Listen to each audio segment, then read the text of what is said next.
From our studio located in Madison, New Jersey, this is Real Good News. I'm like the man they call a seeker. I'm a real truth speaker, and I always cut right to the core. And you know I really ask, cause I get right to the facts and get the answer to what I'm looking for. I can pronto peg a lie, I'm a tireless and quiet. I've been a furious thinker since my youth. My motives on above ground. I've always been a bloodhound for the truth. The truth. You can learn. Welcome back to Real Good News, your local news show for Northern New Jersey. I'm your host, Georgette Castro. Before we begin, thank you for being here, whether you have been with us from the beginning or you're joining us for the first time. We're so grateful for your support. Real Good News brings you uplifting stories twice a month on the first and third Sunday of each month. And thanks to viewers like you, thousands of people across the community tune in to watch. If you enjoy what we do and want to help support local positive journalism, please take a moment to subscribe, like, and share our channel. On this episode, we are bringing you more good news from communities across our area, along with these stories. Coming up on Real Good News, a conversation with the CEO of a company using artificial intelligence to detect corporate and financial fraud. I'm Steve Lubetkin, and I'll have that story later in the show. Recently, the issue of voter fraud and disinformation have been appearing all over our news. Today, I want to speak to you about both. The Madison Public Library is working with the Westfield Regional Health Department to offer free blood pressure screenings for the community. The first screening will be Monday 18 from 10 to 11 in the morning at the Madison Public Library on Keep Street in Madison. No appointment is needed. You just walk in. A blood pressure check is quick and can help you learn important information about your health. These screenings are for information only and are not medical exams.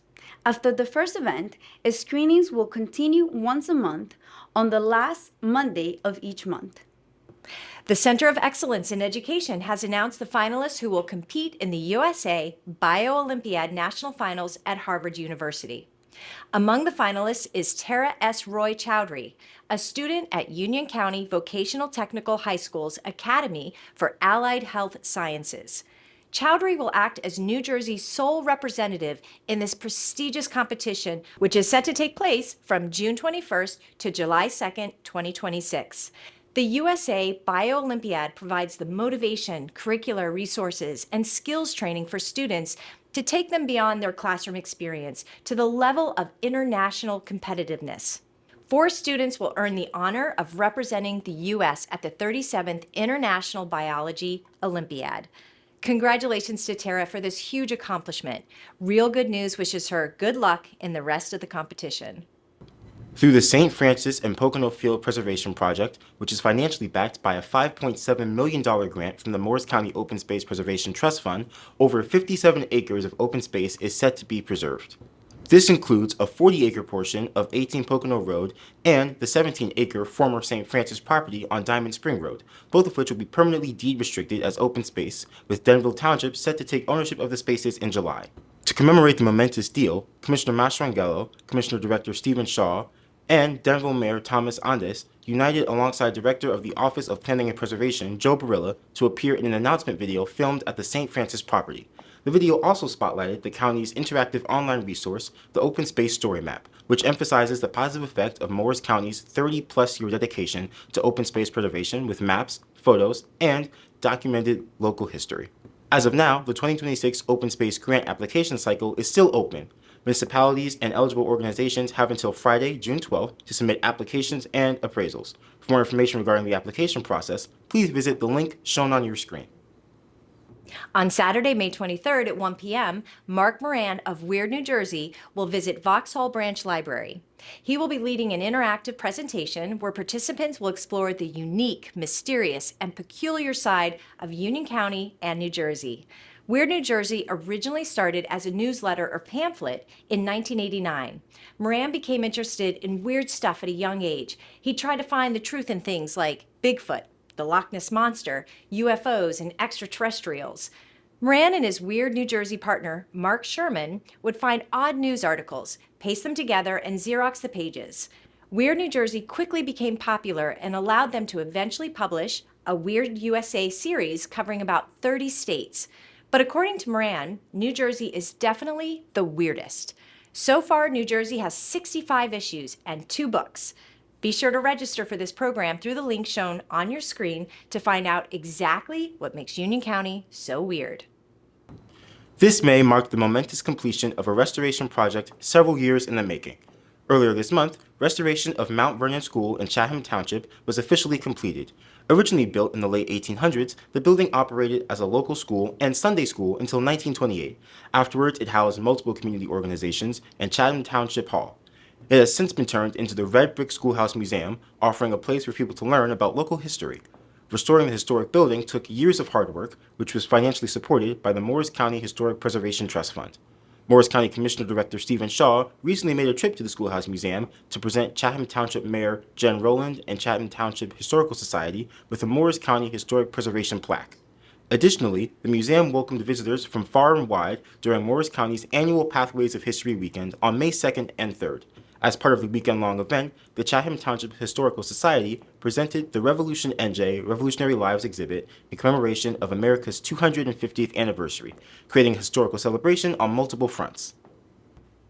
On May 28th from 10:15 a.m. to 11:45 a.m., Dan Fernald will present America 250, a musical journey in honor of America's 250th anniversary.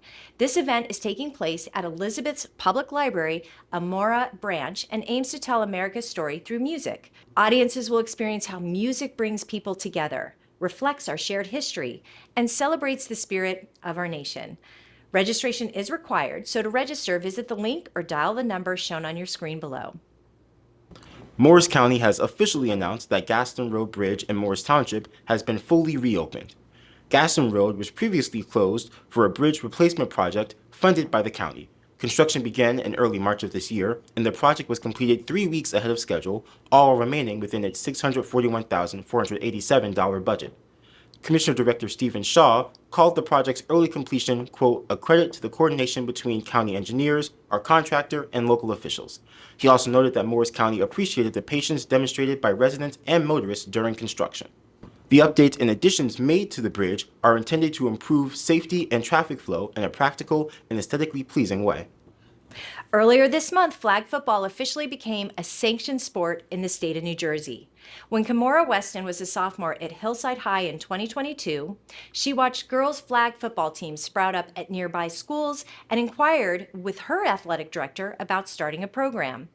After collecting and submitting a petition made up of nearly 100 signatures, Weston learned that the New York Jets would help her fund the program in order to grow the sport in local communities. While the news was a surprise to Weston, the Jets have actually been funding and supporting girls' flag football teams at the high school level since 2011.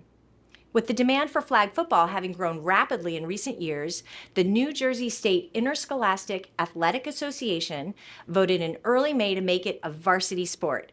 So over 100 New Jersey high schools are anticipated to compete in the upcoming season, and colleges are also offering scholarships to these newly recognized athletes. As for Weston, she currently plays flag football at Montclair State University, saying that the fuel of people still not respecting that flag football is here to stay and it's going to continue to grow is what pushes a lot of girls to continue to play. This year, Morris County used an annual commemoration to celebrate the hard work of a group of high school students. On May 1st, the West Morris Mendham High School mock trial team was honored at the 2026 Law Day celebration in the Morris County Courthouse. Established by President Dwight D. Eisenhower in 1958, Law Day is observed every year on May 1st and is meant as recognition of a nationwide commitment to the principles of government. This Law Day, Morris County held a special program during which the 10 students who make up the West Morris Mendham High School mock trial team were presented certificates of honor. The team recently scored their 21st consecutive victory at the annual Morris County mock trial competition. Following this, they advanced to the New Jersey State Bar Foundation's Vincent J. Apuzzi High School mock trial competition, where they placed second out of a total of 214 teams. The program also consisted of opening remarks from the Honorary Judge James M. DiMarzo and a keynote speech from the Honorary Judge Lorraine M. Agostini. The theme for this year's celebration was The Rule of Law and the American Dream, which was quite fitting as the nation quickly approaches its 250th anniversary. In celebration of America's 250th anniversary, the Society of Musical Arts is holding a free spring concert at St. Paul's Episcopal Church in Westfield. On May 31st from 4 p.m. to 6 p.m., viewers can enjoy various songs like Gould's American Salute and Locklear's Second Symphony, America, along with the music of Wagner, Sosa, Ives, and Aaron Copland's stirring Lincoln Portrait with special guest narrator Tom Jardim. In late April of this year, Morris County celebrated one of its most dedicated public servants. On April 30th, during a retirement luncheon at the Morris County Public Safety Training Academy, Kathy Bird was congratulated on her retirement and recognized for her commitment to servicing Morris County for over 26 years. Bird most recently served as Assistant Director of Law and Public Safety, taking on the role in 2020 during the COVID-19 pandemic. She began her Morris County career in 1999, bringing her finance and human resources experience into the personnel division. From there, she went on to serve as Director of Employee Resources and Risk Management, Assistant County Administrator, and Director of Operations before stepping into her latest position, where she oversaw several crucial county functions such as the Public Health Division, the Fire Marshal's Office, and the Public Safety Training Academy. During the luncheon, Bird was presented with a framed Resolution of Honor by Morris County Commissioner Christine Myers and honors from the Sheriff's Department and the Law and Public Safety Department. Throughout her career, Bird was known as a kind, humble, and approachable leader who encouraged collaboration. In terms of her retirement, Bird is excited to spend time with her husband, children, and grandchildren. For Real Good News, I'm Xavier Reed. Michaela Whelan, Sherry Choudhury, and Christina Quigley Leonardelli are the three Mountainside residents that have been named a 2026 Union County SHERO Award recipient. The award, presented by the Union County Board of County Commissioners, celebrates women across Union County who have strengthened their communities through compassion, commitment, and service. Whelan is the founder and president of Mountainside FC, a nonprofit youth soccer club that now serves 200 families. She has also transformed Beechwood's garden at Mountainside's local elementary school into a thriving space that brings neighbors together and fosters community pride. Additionally, she serves as a secretary of the Mountainside PAL and is an active member of the PTO. Choudhury has been the Associate Professor of Chemistry at UCNJ since July 2007. She has held several leadership positions at the college, like the chair of the Chemistry Department and chair of Standard 1 of UCNJ's 2025 Middle States Self-Study. She also was the first recipient of the prestigious Fiat Luke Award in 2017. Choudhury's mission in life is helping her students achieve their goals and dreams. Quigley Leonardelli is the owner and director of Play and Talk With Us. It's based out of Westfield. It was founded in 2023 and is an extension option for class and play for children. It has since grown into a much larger program that provides social and educational opportunities for both neurodiverse and neurotypical children ranging from ages 18 months to 14 years. Play and Talk also offers training and consultations for parents and schools. Congratulations to all three women, and thank you for all you do for your community. For Real Good News, I'm Lisa Allen. Here is a helpful program at the Madison Public Library for anyone who needs a little extra help with technology. On Mondays and Thursdays from 4 to 5 in the afternoon, community members can get free help with simple device questions from the library tech-savvy teen volunteers in the coffee corner. Whether you need help with your phone, tablet, or another basic device issue, the program is designed to make technology a little less stressful. Registration is required, and while everyone who signs up will be helped, assistance is provided on a first-come, first-served basis during the hour. Library staff reminds visitors to bring any needed passwords, since volunteers cannot help with password recovery or more complex technical issues like viruses, phishing scams, or problems involving sensitive personal information.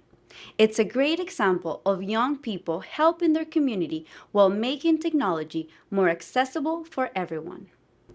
The Borough of Madison honored Barbara Heskins Davis on Monday on her many years of work helping to protect the land and nature in the area.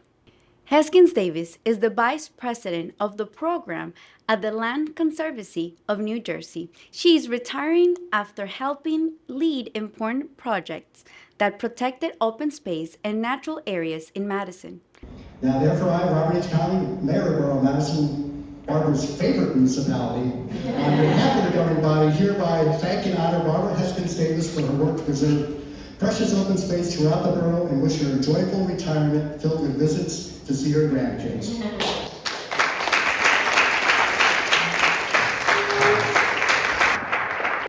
In a social media post, the borough said Barbara's passion, knowledge, and strong commitment to conservation made a lasting difference in Madison. Officials also wish her a happy retirement with more time to enjoy her family and her grandchildren. And now here's Steve Lubekin from State Broadcast News, who takes a fascinating look at how AI is being used to detect financial fraud. Thanks, Georgette. As we all began downloading computer software and other apps, digital criminals got the idea to sneak all kinds of bad things into our computers, whether it was to steal data, demand ransoms for unlocking data, or just making the computers misbehave. Viruses, malware, and spyware have been regular problems for most of us using computers, tablets, and smartphones. With the rise of AI technologies, it should be no surprise that criminals are leveraging these advances as well. Companies of all sizes need to understand how AI-enabled fraud operates and how to detect it. One company, appzen.com, is developing AI tools that can be used by large companies to detect fraud being committed by other AI entities. AI fraud can include creating fake receipts that look authentic, fabricating entire expense patterns, or manipulating invoices, sometimes by external parties, sometimes by employees. Anand Kale, the CEO of AppZen, joining us to talk about AI fraud and how it's detected. Anand, thanks for joining us on the program. Thank you, Steve. Pleasure being here. So tell us a little bit about how AI fraud works and how you detect it. Yeah, interesting. With the rise of AI, we have all been here thinking about all the great stuff, improvement in productivity that has been happening, but also it helps the bad actors. Now, what AppZen does is we are in the business of helping CFOs manage their spend through AI, which means all of the transactions that go through travel and expense, through cards, and of course, through supplier invoices. And as we are automating that and those processes, one of the things we encounter is the steps that we got to take to protect the companies from any spend leakage, any fraud, any misuse that is going on, right? And that has always been the case even before AI came in. It's just that it has got sophisticated since the rise of LLMs and rise of some of the new models that have come into play. And to be kind of specific about what kind of fraud does the AI do, it is really left to the crook's imagination.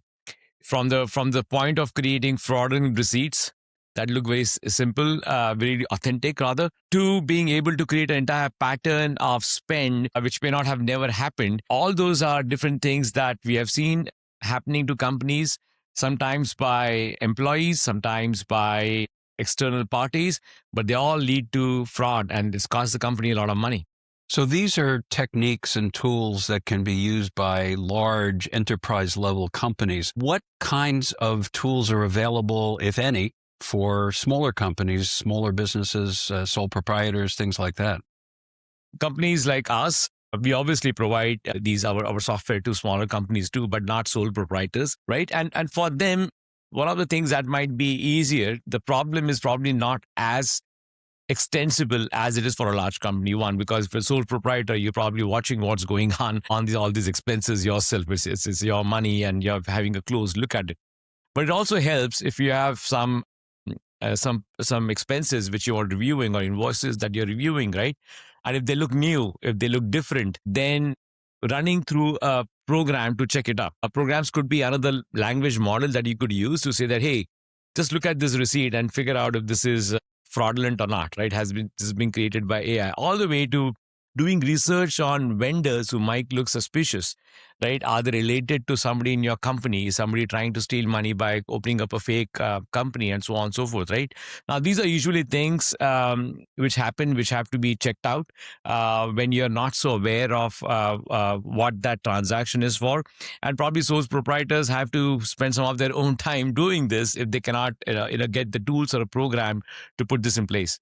So for companies that maybe are not quite ready to adopt an AI tool like yours, are there some tips you can give them to protect themselves from at least the base level of fraud before they get to the more sophisticated stuff? No, absolutely. I think having a very sound and grounded process is super important. What I mean by that is that the checking, verifying, auditability, you can all do it yourself, right? And having that program in place acts as the first level of deterrence that, hey, we have a common sense based program that we have done where we check things, we verify things, we call up things, and we do it consistently. When you do things consistently and not take shortcuts, you find that a lot of mistakes that are happening get found. When employees look at that and say that, oh, my mistake is also being found, let me not try to push something hoping that nobody's going to look at it. Having a 100% auditable program is super important for any company to do that, to make sure that the consistent process is being followed. And they can do that for most of the things. It just costs a little bit, probably more labor and a little bit more process oriented in way of doing things. But that is important to have a program in place like that. In your work with companies to combat this kind of fraud, have you come across any unusual or surprising challenges, something that you weren't anticipating? I think we obviously cannot name the customers, but we always get surprised by how brazen some of these attempts were. Some of the things which I see is around patterns of employees spending on their cards, right? Before they were supposed to, where they planned to leave the company, right? And rake up a big bill, knowing that nobody's going to look at it by the time they leave, right? And it catches you by surprise that, oh, wow, they didn't think that they would finally, get at it. And they have a program like Cabzen, which will find this out and warn them that this is what is going on out here, all the way to buying jewelry, buying personal items, adding from their corporate card, buying things on Amazon, which were work related, but also adding a few things which were for their personal use so that nobody would notice it, and taking kind of a few dollars off every transaction. Right? People think that they can get away with it. It seems like an easy thing to do. And the reason why they do that is because a few times they have gotten away with it until they realize that once you do it a few times and then think that this is okay to do, and they have kind of self-realized with themselves that now this is okay thing to do, but it finally it catches up with them, because we are looking at patterns, we are looking at what's going on, the repeatability of certain things, and eventually people make mistakes. Does it seem to you that fraud by employees is a bigger problem than fraud by external forces, or is it about the same? I think there are two kinds of different level of fraud. Employees, you expect to trust them to do the right thing, right? So you see some of that fraud, but the one run by, and so generally those are circumstances that the employee landed in and decided to commit that fraud. It might be for any reason. The ones which are done externally are more sophisticated, much more sophisticated. We have seen incidents where there's obviously a big ring of people involved, sometimes in collusion with somebody inside or not, right? But those tend to be high dollar, sophisticated. And if you have read the news, even some of the largest companies have fallen for that, because that's how sophisticated those fraudulent attempts were. The ones which are inside the company, where employees are doing things, they generally, what we have seen is that it starts with something small, and then the employee kind of feels that they have gotten away with it, and based on the individual situation, right, sometimes they attempt to do something bigger. Well, it's certainly becoming a more sophisticated world in detecting corporate fraud, and we know that you're working on it, and we appreciate you taking the time to talk about it with us. Thank you, Steve. It was fun being here. That's it from State Broadcast News in Cherry Hill for this week. Georgette, back to you. Ever wonder about disinformation? Alan Swatson takes a closer look. In recent years, there has been a huge amount of information and statements put out across all media sources about voter fraud, non-citizens voting, cheating on elections, and more. As you might expect, there are states where the people in charge of elections have noticed this trend and are concerned about the amount of this information which is simply not true.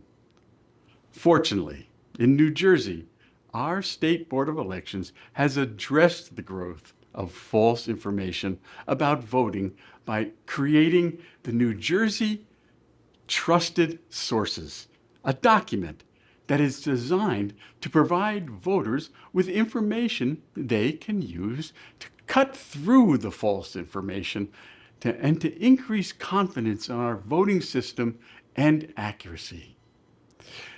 I'm going to break down this document for you today so you can have a guide to help you cut through the information we are bombarded with that is not true.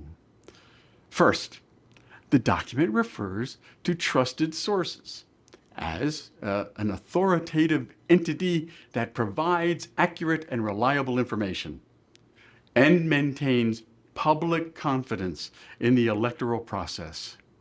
Second, the role of a trusted source is identified as combating false information, no matter whether it is misinformation, which is false but not intended to cause harm, disinformation, which is intended to mislead, harm, or manipulate people, and malinformation, which is basically using facts in a misleading and harmful manner. Next, the document mentions some of the places the false information is spread, which, as you might expect, are primarily online sources. Finally, the document provides a guide explaining the 7 steps to fact-checking. They are: verify the source. Is it reliable? Check the date. Is the information current? Cross-reference. Another check on the status of the information. Look for bias, which is identify if the source has any potential bias or agenda. This is the most important step. Why? Because many people bring their own bias and agendas to most decisions and how they make them.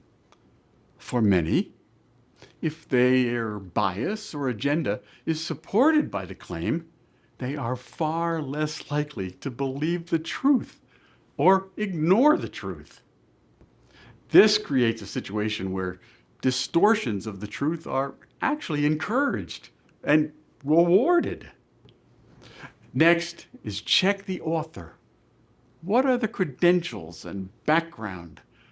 This is another area where, in elections, if the information supports the listener or reader's bias, the credibility of the source doesn't matter. The final 2 steps are examine the evidence and be skeptical. This is where it's important to look for additional supporting documentation. And when any of the information seems to be sensational or emotionally charged, watch out.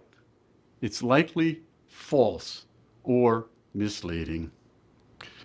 This step is difficult because the more sensational and emotionally charged the statement is, the less likely a listener who's not well informed will think, how could someone say something so outrageous if it weren't true? As I mentioned at the outset, the state has recognized that there is considerable false and misleading information about election integrity and accuracy. They created the Trusted Sources document, and I've discussed here today. You should be able to find the document by looking for New Jersey Trusted Sources infographic.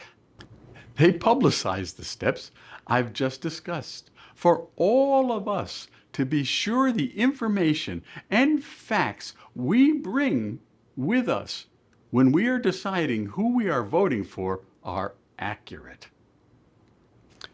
Maybe it can help you. Take a look. Thank you for watching. I'm Alan Swanson. Thank you for joining us on this episode of Real Good News. Please join us when we return for another episode on June 7th.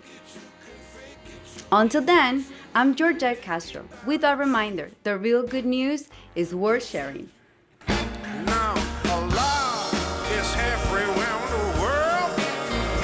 For the truth can put on its pants. Tell the truth. So my mission without fail is helping truth prevail.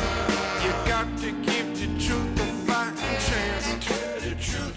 Beauty is truth, truth is beauty, and it's my civic duty to always find a reality.